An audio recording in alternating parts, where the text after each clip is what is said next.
बाप क्या है, इसका पैगाम मदीने वाले मुस्तफ़ा ने हमको दिया है। बाप की अजमत, बाप का मर्तबा, बाप का मकाम। माँ की अजमत ये कुरान से पूछो। कुरान में रब फरमाता है वक़ज़ा रब्बुका अल्ला ताबुदू इल्ला इय्याहु व बिल वालिदैनि इहसाना। 15वां पारा सूरह बनी इसराइल।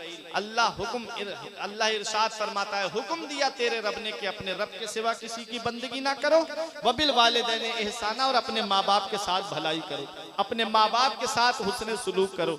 इम्मा यबलुगन्ना इंदकल किबरा अहदुहुमा औ किलाहुमा फला तकुल लहुमा उफ़्फ़िन वला तनहरहुमा व कुल लहुमा कौलन करीमा। जब वो दोनों बुढ़ापे को पहुंच जाएं तो उन्हें उफ तक ना कहो। जब वो दोनों यानी माँ बाप बुढ़ापे को पहुंच जाए या उनमें का कोई एक बुढ़ापे को पहुंचे, एक का इंतकाल पहले हो जाए, एक बुढ़ापे को पहुंचे, तो कुरान कहता है उन्हें उफ ना कहना। जब भी बोलना तो मोहब्बत के साथ बोलना, जब भी बोलना तो प्यार के साथ बोलना। माँ बाप से तेज तर्रारी से बात ना करना, उन्हें डांटना डपटना नहीं, उनके ऊपर गुस्सा नहीं करना, बल्कि कुरान कहता है जब भी बोलो तो मोहब्बत के साथ में बोलो, जब भी बोलो तो प्यार के साथ में बोलो। उलमाए किराम फरमाते हैं औलाद को माँ बाप से ऐसे बात करनी चाहिए जैसे एक गुलाम अपने आका से बात करता है, जैसे रियाया अपने बादशाह से बात करती है। क्या तुम बड़े अफसर के सामने जोर जोर से जाकर के बोलते हो, सर सर सर बोलते हुए पीछे पीछे उसके फिरते हो? कुरान कहता है अपने बाप के सामने, अपनी माँ के सामने तेज तर्रारी से बात ना करना, जब भी बोलना तो मोहब्बत के साथ में बोलना।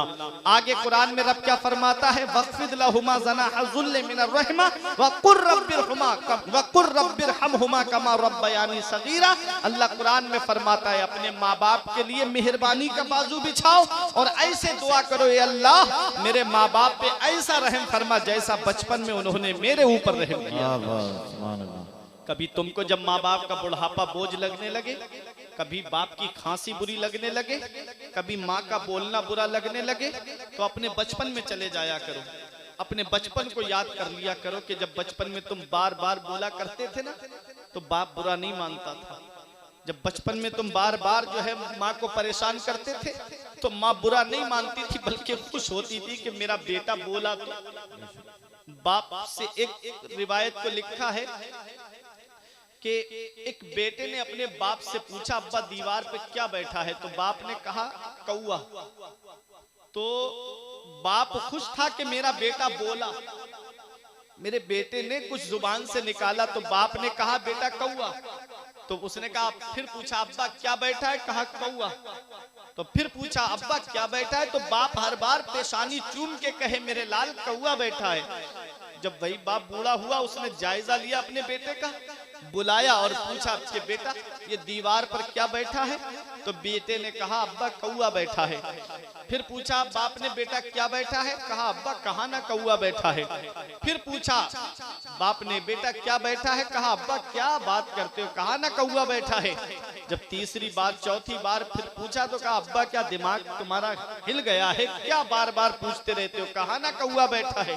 तब बाप की आंखों में आंसू आ गए, बेटे ने रोते हुए देखा तो पूछा अब्बा रो क्यों रहे हो, तो कहा बेटा रो इसलिए रहा हूं ना कि जब बचपन में तूने मुझसे 100 मर्तबा तूने मुझसे पूछा अब्बा दीवार पे क्या बैठा है, मैंने हर बार तुझे मोहब्बत से जवाब दे के कहा था कि बेटा कौआ बैठा है। आज 3 बार मैंने पूछ लिया तू मुझ पे गुस्सा करने लगा, आज 3 बार मैंने तुझसे पूछ लिया तू मुझ पे नाराज होने लगा।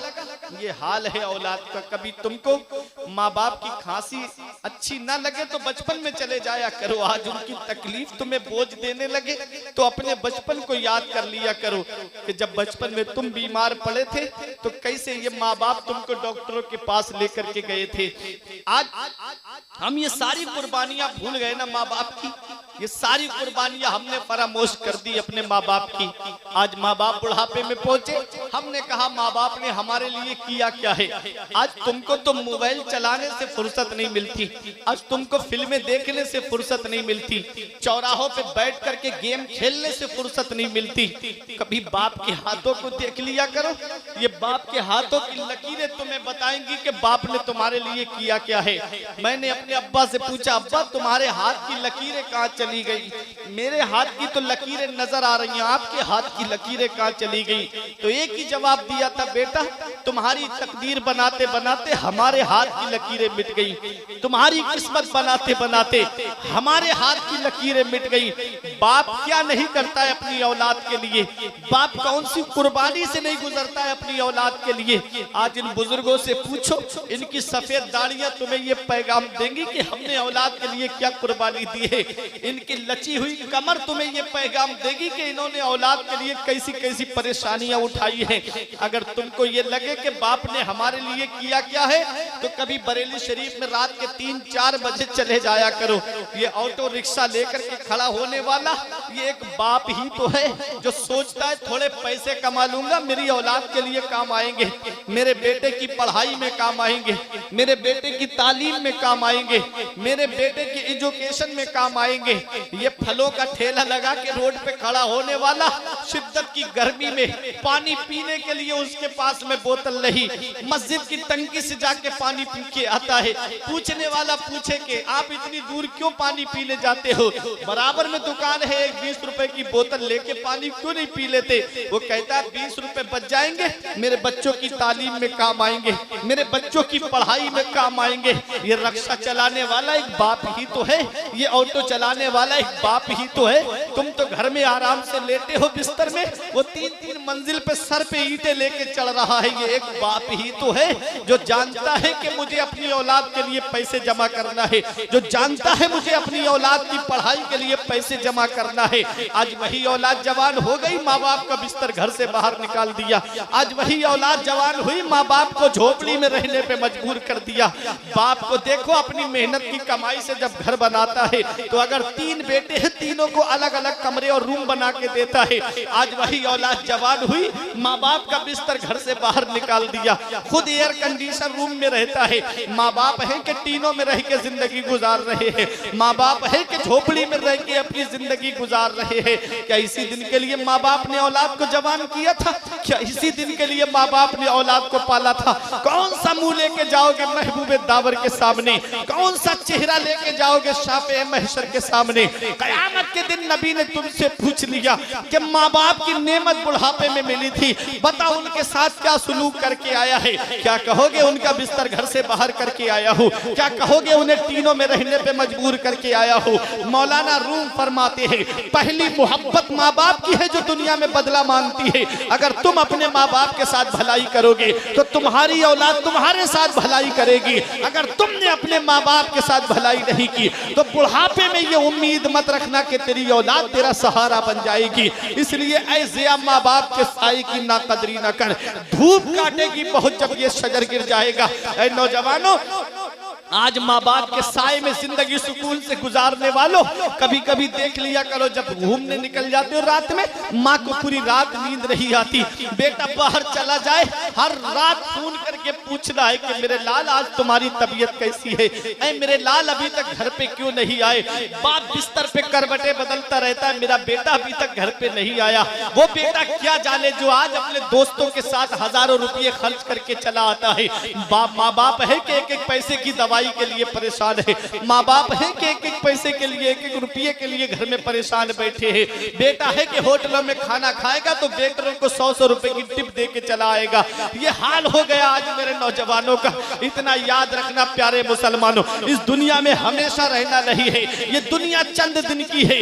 इस हाल में दुनिया से जाओ कि तुम्हारा रब भी तुमसे राजी हो, तुम्हारे रसूल भी तुमसे राजी हो, तुम्हारे माँ बाप भी तुमसे राजी हो। मदीने वाले मुस्तफा फरमाते हैं, जिससे उसके माँ बाप राजी हैं उससे अल्लाह राजी है, उसका रसूल राजी है। और जिससे माँ बाप राजी नहीं है उससे ना अल्लाह राजी है ना उसका रसूल राजी है। मेरे प्यारे मुसलमानों, इस दुनिया में हमेशा नहीं रहना है, बहुत थोड़ी सी दुनिया है। माँ बाप की कदर कर लो, माँ बाप की खिदमत कर लो। माँ बाप की दुआ से अल्लाह ताला मुसीबतें दूर फरमा देता है, माँ बाप की दुआ से अल्लाह ताला परेशानियां दूर फरमा देता है। बड़े से बड़े हादसे माँ की दुआ के वसीले से टल जाते हैं। आप देखो अल्लाह तबारक व तआला ने माँ की दुआ के वसीले से कई औलिया किराम को विलायत अता फरमा दी। हजरत बायजीद बुस्तामी को विलायत मिली है तो माँ की दुआओं के सिले में मिली है।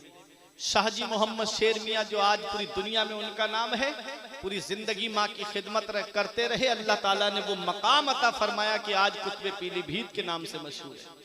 यूं तो बहुत हैं शहर में ऊंची इमारतें, पहचान पीलीभीत की शाहजी मियाँ से है।